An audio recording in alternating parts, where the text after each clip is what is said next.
அத்தா அத்தோய் பொம்பளை புள்ள ஒன்று வந்திருக்கு. யாருப்பா? பாட்டி கமலக்கண்ண அண்ணனை பார்க்கணும். எதுக்குப்பா? நான் +2 பாஸாக இருக்கேன். மெடிக்கல் காலேஜில் சீட் கிடச்சிருக்கு. இந்த எஜுகேஷன் லோன் விஷயமா அண்ணங்கிட்ட ஒரு கையெழுத்து வாங்கணும். அண்ணன் இருக்காங்களா? இந்த மாதிரி விஷயத்துக்கெல்லாம் அவன் கையெழுத்து போடுவான்னு யாருப்பா சொன்னது? மதுரை கிராம பேங்க் பாரதி மேடம் சொன்னாங்க. அண்ணன் இருக்காங்களா? அது யாராது? புதுசா பாரதி மேடம்? அதுவா? மதுரை பேங்க் வெள்ள வாத்து, நம்ம எதிரி. ஒல்ட்டி விடு.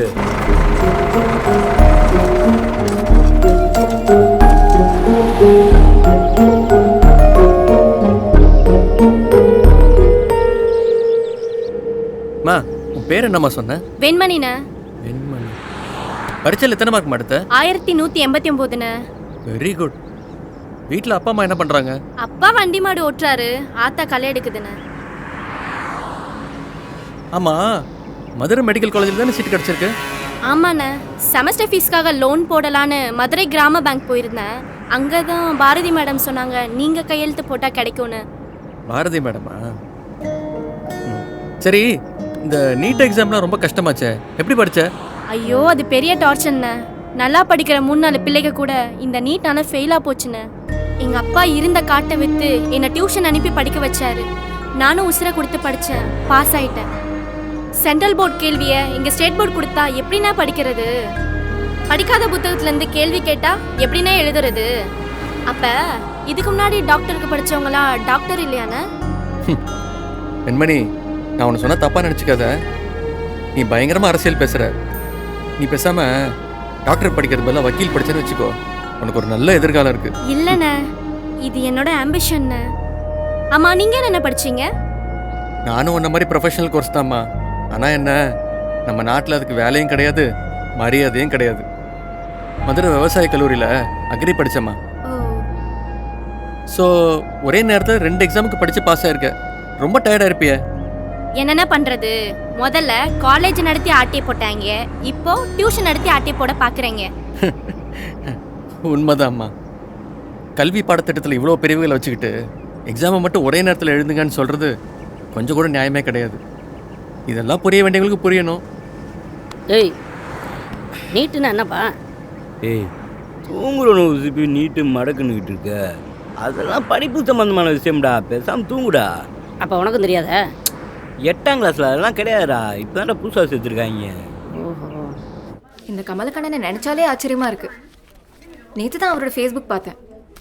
ஃப்ரெண்ட் லிஸ்ட்டில் ஒரு கேர்ள் கூட இல்லை. ஓ மேம், அவர் முந்தா நேற்று தான் பேங்க் லோன்லாம் கிளியர் பண்ணிட்டார் மேம். ஓ, சவுண்ட்ஸ் குட். ஆமாம்.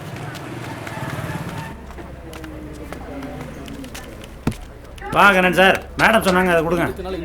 வெற்றி சார், இந்த எஜுகேஷன் லோனுக்குலாம் எவ்வளோ வட்டி வாங்குறீங்க? 10% 12% வாங்குறேன் சார். சார், என்ன சார் சொல்கிறீங்க?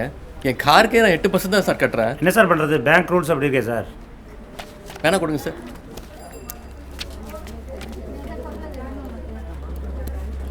வெண்மணி, வாழ்த்துக்கள். நம்ம ஊரில் லோன் வாங்கி படிக்கிறீங்க. படித்து முடிச்சுட்டு வெளிநாட்டுக்கு சர்வீஸ் போயிடாதீங்க. இல்லைண்ண, நான் அப்படிலாம் போக மாட்டேன். பார்க்கலாம். சரிங்க சார், சீக்கிரம் ப்ராசஸ் பண்ணிடுங்க. சீக்கிரம் பண்ணிடுறோம் சார். கமலக்கண்ணன் சார், அது இல்லை, கடன் வசூலிக்கு வந்து மனசில் வச்சுக்காதீங்க. எங்கள் சிச்சுவேஷன் கொஞ்சம். ஆமாம் சார், 5000 ரூபா கடன் வாங்கின விவசாயி போட்டு டார்ச்சர் பண்ணுவீங்க. அவன் ஏதாவது பண்ணிக்கிடுவான். ஆனால் 10,000 கோடி கடன் வாங்கணும்னு விட்டுருவீங்க. நல்லா இருக்கு சார் உங்கள் bank rules. Don't mistake sir, please. Venmani, வாங்க கண்ணன் சார், உட்காருங்க. All the best. நல்லா படிங்க. ரொம்ப thanks madam. Say thanks to him. ரொம்ப தேங்க்ஸ்ண்ணா, போயிட்டு வரேன். சரிம்மா. என்ன கண்ணன் சார், என் மேலே கோவம்லாம் இல்லைல்ல? கோவம்லாம் இல்லைங்க, கொஞ்சம் வருத்தம் தான். நீங்கள் சொன்ன மாதிரி அந்த பொண்ணுக்கு ஷூரிட்டிக்கு எழுத்து போட்டு கொடுத்துட்டேன். ஒரு ஜிப்பா 2 வார்த்தை பேசினதுக்கப்புறம் கொஞ்சம் மௌனம். சமூக அக்கறை. ஐயோ கம்யூனிஸ்ட்? நான் ஒரு சாதாரண விவசாயிங்க, எனக்கு தெரிஞ்சதை செஞ்சுக்கிட்டு இருக்கேன். இல்லை இல்லை, கொடுக்கறத பற்றி எல்லாருமே பேசுகிறாங்க, ஆனால் நீங்கள் நிறைய செய்கிறீங்க. All my best wishes to you sir. எதுக்குங்க இவ்வளோ சார்? கண்ணன் என் பேர் சொல்லி கூப்பிடுங்க. இனிமேல் எந்த ஹெல்ப்னாலும் சொல்லுங்கள், நான் செய்கிறேன். மிக்க நன்றி. எங்கள் கிளைக்கு உங்கள் உதவி தேவை. உங்கள் மொபைல் நம்பர் இருந்தால் கொடுக்க முடியுமா? தாராளமா 9944000888. நான் ஒரு மிஸ்ட் கால் தரேன், என் பேர் சேவ் பண்ணிக்கோங்க. என்கிட்ட உங்கள் நம்பர் ஆல்ரெடி இருக்கு. ஓ, வரேங்க.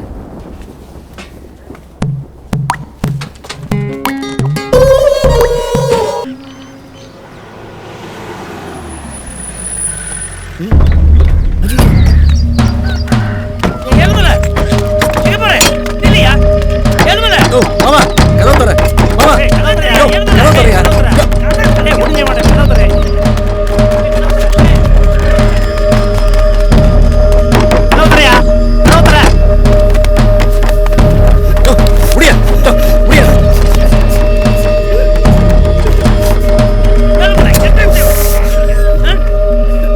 கொஞ்சமாச்சும் அறிவு இருக்காயா? நீ செத்த அந்த நியூஸ் பேப்பர்ல கூட வராதியா? உன் பொண்ணை யாரையா காப்பாத்துவா? கடன்பட்டு விவசாயம் பண்ணுறோம், பாதிய உரக்கணக்கு அதை பிடிக்கிட்டு போயிடறான், வீதியே வட்டிக்கு அதை பிடிக்கிட்டு போயிடாயா. இதை தொங்குது பாதியா பல்பு, இதை தயாரிக்கிறவன் தான் இதுக்கு விலையை நிர்ணயம் பண்ணுறான். ஆனால் நாங்கள் கஷ்டப்பட்டு உற்பத்தி பண்ணுற நெல்லுக்கு எங்களால் விலையை நிர்ணயம் பண்ண முடியலையா. சாப்பிட்றவனுக்கு கிடைக்கிறது இல்லை, விவசாயி எங்களுக்கு கிடைக்கிறது இல்லை, இடையில வாங்கி விற்கிறவன் தானையா சம்பாதிச்சுட்டு போறான். டெல்லியில அம்மனமா ஓடணுமியா, எலிக்கெல்லாம் தின்னமியா. இந்த நாட்டுல எவனாவது ஏன்னு கேட்டாடா, எல்லா பயிலும் வேடிக்கை தாலையா பார்த்துக்கிட்டு. இதுல நாங்க எப்படியா வாழ்றது? ஐயோ, என்கிட்ட இல்லையா, இருந்தா கட்டிடுவையா. ஐயா, நாங்க பணம் கேட்டு வரல, எப்போ முடியுமோ அப்போ கட்டுங்க. அம்மா ரொம்ப நன்றிம்மா. ஆமா, காலம் மாறியா, இப்படியே போகாது. நீ எல்லாம் வேலை செய்யலன்னா ஊர்ல இருக்கலாம் பட்னி அலைவாங்க. நம்பியா, நீ எல்லாம் சாமி மாதிரி, எந்த நிலைமையிலும் இதெல்லாம் செய்யாது.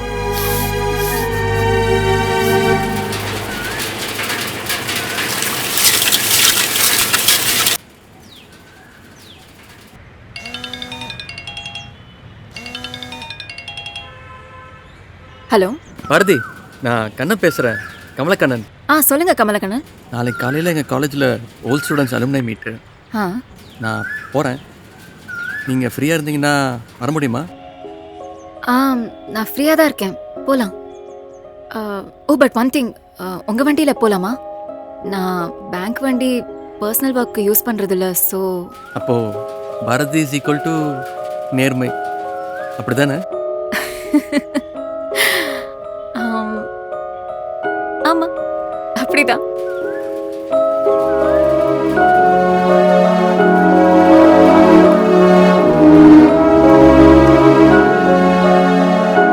சிறப்பு விருந்தினர் கவிஞர் ஆத்மார்த்தி அவர்களை நம்மிடையே பேச அழைக்கிறேன். அன்பானவர்களே, என் சொல் வெறும் கவிதை, ஆனால் உங்கள் நெல் ஏழைக்கு உணவு. வேளாண் விஞ்ஞானிகளே, மண்ணில் நெற்கதிர்கள் தலை சாய்ப்பது போல் உங்களை வணங்குகிறேன். உடன்பட்டால் தான் காதல், முரண்பட்டாலும் நட்பு என்று எழுதினேன். அதை இங்கு நிஜமாக உங்கள் முகங்களில் காண்கிறேன். நன்றி, வணக்கம்.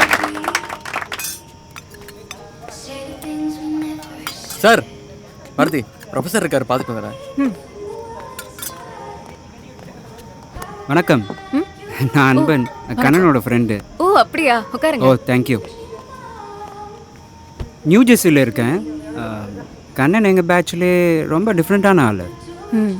கங்க்ராட்ஸ், உங்களுக்கும் கண்ணனுக்கும் ரொம்ப நல்ல பொருத்தம். கல்யாணம் எப்போ? யாருக்கும் யாருக்கும்? உங்களுக்கும் கண்ணனுக்கும்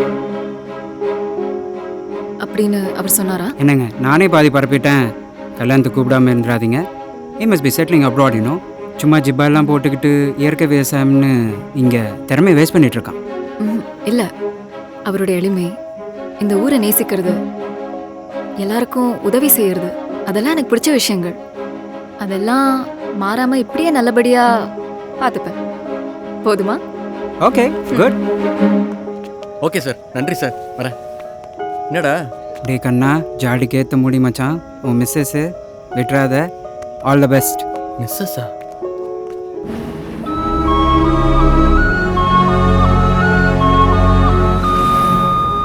நாளைக்கு நீங்கள் ஃப்ரீயாக இருந்தால் மேட்டு நீரத்தான் கோவிலுக்கு வர முடியுமா?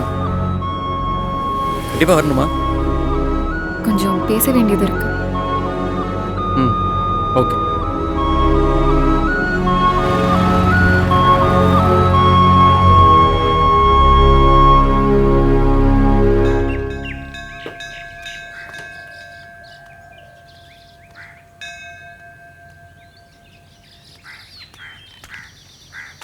பாரதி மன்னிக்கணும், கொஞ்சம் லேட் ஆயிடுச்சு. It's okay.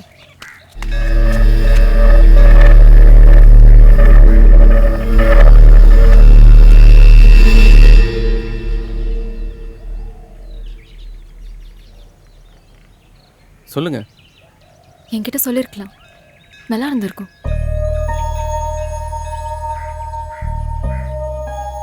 எல்லாத்தையும் தைரியமாக செய்யறது, ஆனால் லவ் பண்ணுற பொண்ணுக்கிட்ட விருப்பத்தை சொல்கிறதுக்கு மட்டும் பயப்படுறது, அது நம்ம ஊர் ஆண்களோட குணம். மாற்ற முடியாது. நானே உங்ககிட்ட சொல்லியிருக்கணும், அன்பன் சொதப்பிட்டான். இப்போ நான் என்ன சொல்கிறதுன்னு தெரியல. ஒரு மாதிரி நான் ஜாம் ஆகி நிற்கிறேன். வீட்டை எதிர்த்துட்டு டக்குன்னு கல்யாணம் பண்ண நான் சின்ன பொண்ணு இல்லை. என் வேலை, உங்களோட மதிப்பு, அப்புறம் 2 குடும்பமும் சண்டை சச்சரவு இல்லாமல் இதுக்கு சம்மதிக்கணும். அதுதான் எனக்கு முக்கியம்.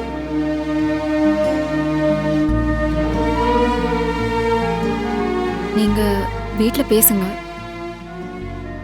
அவங்க சரின்னா நாங்களும் பேசலாம், இல்லைன்னா பரவாயில்ல. இதுதான் ரியாலிட்டி. அவங்க ஏற்றுக்கலன்னா நம்ம அமைதியாக ஃப்ரெண்ட்ஸாக இருப்போம். சரியா? சரி, ஃப்ரெண்ட்ஸாகவே இருக்கலாம். சேலை நல்லா இருக்கு.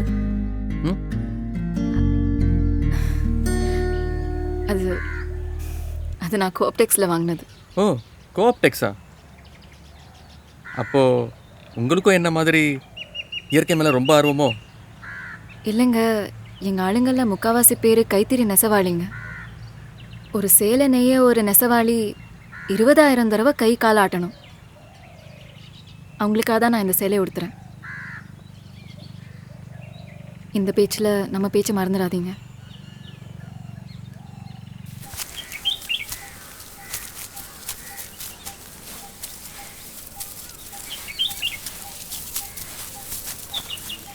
கண்ணா, கொஞ்சம் நில்லுப்பா, உங்ககிட்ட கொஞ்சம் பேசணும். என்னப்பா? அந்த மதுரை பேங்க்கில் வேலை செய்கிற பாரதியை பற்றி சொன்னாங்க. குடும்பம், வீட்டாளுக, அவங்க பழக்க வழக்கம் நமக்கு தெரியாது, நம்ம பழக்க வழக்கம் அவங்களுக்கு புரியாது. நாம் விவசாய குடும்பம், என்ன சொல்கிறதுன்னு புரியல. இப்போ நம்ம வீட்டில் யாருக்கும் பிடிக்கலன்னா என்ன செய்கிறது சொல்லு. அப்பா, அப்படி டக்குன்னு எப்படிப்பா விட முடியும்? நான் அந்த பொண்ணை விடுறதை பற்றி பேசவே இல்லையாப்பா. ஏய் ராமசாமி, என்னடா பேசுற? அவனுக்கு என்னடா சூதுவாது தெரியும்? 10 பணிகாரத்தை சுட்டு வச்சா கூட அதில் கருகுனது கருகாததுன்னு பார்த்து எடுத்து திங்க தெரியுமா? பச்சை புள்ளகிட்ட போய் பேசிட்டு நேரத்தை பார்த்தானோ, பேச்சை பார்த்தானோ, அந்த புள்ள வீட்டை பார்த்தானோ, எதை பார்த்து இந்த முடிவெடுத்தான் யாருக்கு தெரியும்? ஐயா, உனக்கு 5 வயசு. உன்னை என்கிட்ட கொடுத்துட்டு உன் ஆத்தா செத்து போச்சு. அன்னிலேருந்து எல்லாத்தையும் நாங்கள் தான் பார்த்துக்கிட்டு இருக்கோம். உன் வாழ்க்கைக்கு எது நல்லது கெட்டதுன்னு தீர்மானிக்கிற சக்தி எங்களுக்கு இருக்கியா? நீ பார்த்த அந்த புள்ள வீட்டுக்கு என்னை கூட்டிட்டு போ. சரிப்பட்டு வருமா, இல்லை சரிப்படாத விஷயத்தெல்லாம் சரிப்படுத்த முடியுமான்னு பார்ப்போம். இல்லையா நான் எடுக்கிறதா முடிவு. என்ன ராமசாமி, நான் சொல்றது சரிதானே? என் முடிவுக்கு கட்டுப்பட்டு நிக்கணும் சாமி. அப்பா, என்னது இது? உங்க 2 பேர் பேச்ச நான் என்னைக்கு மீறி இருக்கேன்? நீங்க என்ன சொன்னாலும் செய்யறேன், எப்பவுமே செய்வேன். புரியுதா?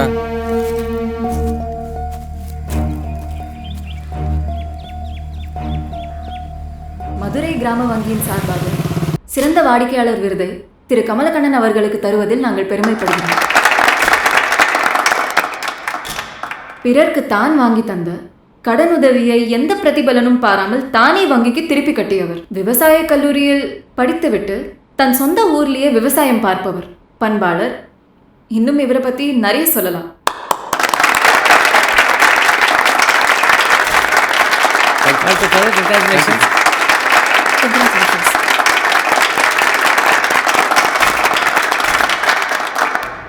பாரதி, ஃபங்க்ஷனுக்கு கூப்பிட்டு ரொம்ப ஓவராக புகழ்ந்துட்டீங்க. எனக்கே வெக்கமாக போச்சு.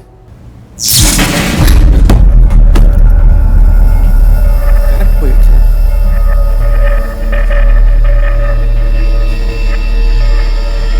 பாரதி என்னாச்சு உனக்கு? பாரதி ஒன்றும் பிரச்சனை இல்லை. ஹலோ, யாராவது ஹெல்ப் பண்ணுங்க ப்ளீஸ். ஹலோ, கரண்ட் போயிடுச்சு. ஹலோ, ஒன்றும் இல்லை பாரதி, கரண்ட் வந்துடும். ஹலோ, யாராவது ஹெல்ப் பண்ணுங்க ப்ளீஸ். பாரதி ஒன்றும் இல்லை.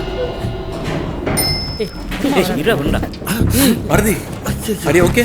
என்னடா நடக்குதுங்க? என்னடா இது? Sorry sorry.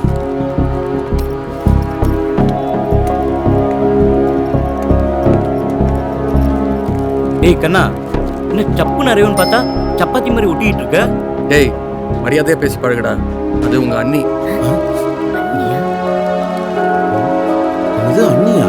என்னடா காலில் வெந்நியை ஊற்றிட்டு போறா? பாரதி நீ எவ்வளோ தைரியமான ஆளு, லிஃப்ட்ல ஏன் அவ்வளோ பயந்த? என்னாச்சு? சின்ன வயசுல எனக்கு ஒரு ட்ராஜடி நடந்திருக்கு. அப்ப இருந்து இருட்டுனா எனக்கு பயம். நேரம் வரும்போது சொல்றேன்.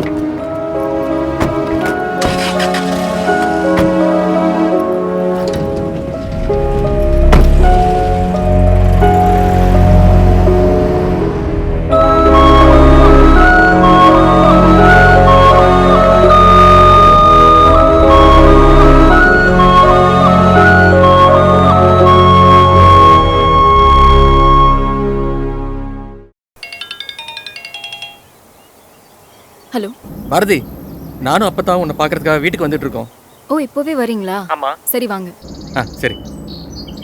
முதல்லயே சொல்லியாயா? முதல்ல சொல்லிட்டேன் அப்பதா, இப்போ ரெடியா இருக்க சொன்னேன். அந்த புள்ள வீட்டில் இருக்காமா? இன்னைக்கு ஞாயிற்றுக்கிழமை தானே, பேங்க் லீவ் தான். ஆமாம் ஆமாம், ஞாயிற்றுக்கிழமை கவர்மெண்ட் பேங்க்கெல்லாம் லீவு தான்.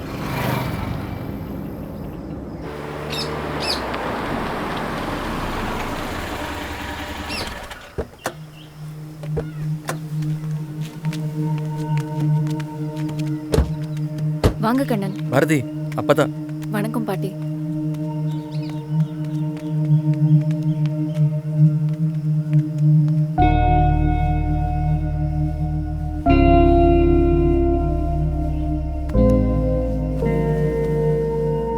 நீங்க எல்லாம் வந்ததுல ரொம்ப சந்தோஷங்க.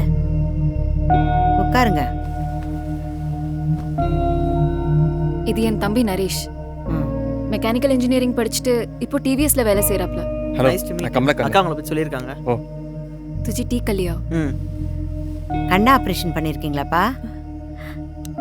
ஆப்ரேஷன்லாம் இல்லைம்மா. பாரதிக்கு 5 வயசு இருக்கும்போதே எனக்கு கண் பார்வை போயிடுச்சு. சுத்தமாக தெரியாதாப்பா? வீடு நல்லா பெருசா இருக்குல்ல, மொட்டை மாடி தான் இருக்கா? ஏய் சுத்தி பாடுறா மா, அவனை கூட்டிட்டு போய் சுத்தி காட்டுமா. இது வாடகை வீடு தானே, நல்லா இருக்கு. மொட்டை மாடி இந்த சைடு.